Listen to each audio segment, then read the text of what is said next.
you travel back and forth in time and years as well. And I think you have a story about how you picked that time and place also. I mean, that's a pretty intense place to go back to for the Holocaust. Yes. The Grandmaster is a byproduct of the graduate program at Loyola Marymount University. I wanted to go for my master's in English, creative writing, and literature.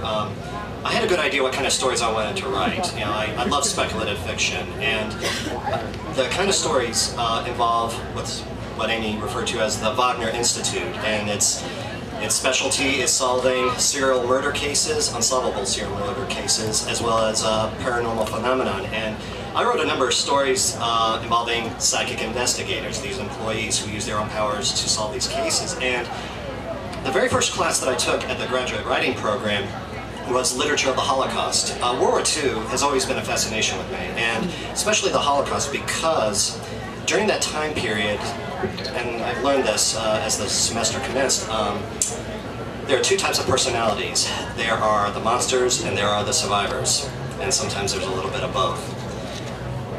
The monsters, why would anyone exterminate millions and millions of people from Adolf Hitler down to the Guard?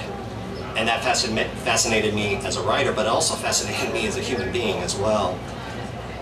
But most significantly, there's the survivor, the type of individual who basically went through hell, and they either face their demons, and the very first line in this book is, "The eyes of the demon have returned."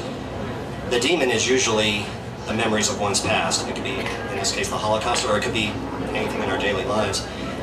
And that was the very first class I wanted to take. I wanted to expand my horizons on that. And what was interesting, and I looked for many other classes that had this, besides the usual papers and exams and all that, they had something called Creative Project. And you could do anything. As long as you utilize the material in the class, focus it on your creative project. Some people used poetry, sculptures, paintings. I wanted to write. And originally I was going to write this as a 20-page short story. What started off as a 20-page short story turned into a 150-page short novel. I mean, it organically grew in a way that I never thought was possible.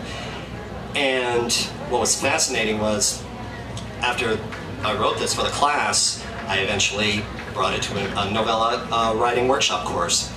And then it became a master's thesis. I mean, this little baby over here has been with me through many times, many trials.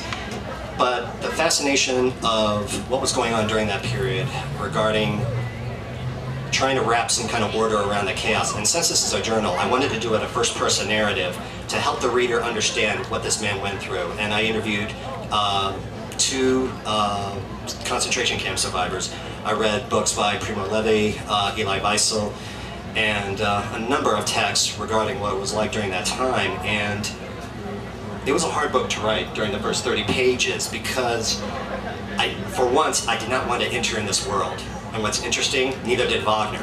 Yeah, I can imagine. That would be a tough thing to get into. Yeah, I mean, I don't know if you noticed, but it was like the very first chapter, journal entries, he doesn't want to talk about it, and because it's such a horrible thing, and it was sort of like transference. I didn't want to write this, you know, it was amazing kind of transference from the writer to the character.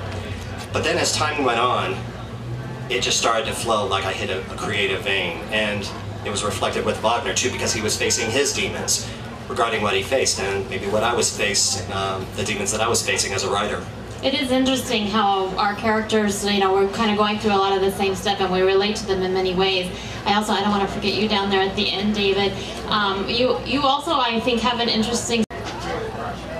He's asking if the writing workshops, the MFA programs and the creative writing programs around the country, do they help or hurt? A couple people here have been to them and a couple haven't. So just a little input from you. Why don't you start, Peter? Thank you.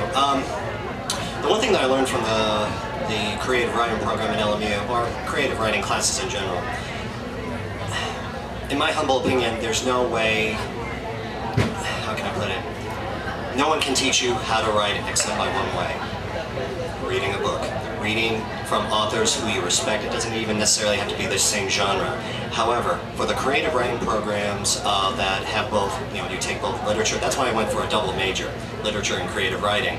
the literature courses taught me a heck of a lot more regarding my craft than the creative writing classes. Now, the creative writing classes, it's interesting. It helped me on 3 levels. First of all, it helped me network with other writers, you know, people who love the same, not necessarily the same genre, but just love writing in general. That's how I met Natasha. Secondly, it taught me how to edit. I'm an editor. I'm the owner of my own publishing company. As a matter of fact, my booth, Ex Machina Press, is here. You know, it taught me so much about editing other people's work, and that leads to the third thing: how to critique other people's work. Writing is indeed a lonely business, but in my humble opinion, it's not solitary. It shouldn't be. We have enough pressures that we put on ourselves as writers. In my opinion, it'd be great to just work with other writers to be the best that they can be. And it taught me so much regarding that as an editor. And I learned a lot from that in the classes. Obviously, you're going to encounter a lot of people who have their own little ego trips here and there, but the main important thing is this: learn what you can from the class, or in this case, literature classes, whatever literature that is being offered, take it with you, and believe me, you'll evolve in many ways that you never thought were possible. I didn't even think that this was going to get published at all until I was notified that they said, you know what, Peter, it's worth being published, as well as a couple of other stories. Actually, 3 other stories that I wrote at the program. They were published online as well as on print. So it does have its advantages, but the important thing also is to do your homework in terms of which writing program you want to strive for. Thanks, Peter. How about one of you that hasn't been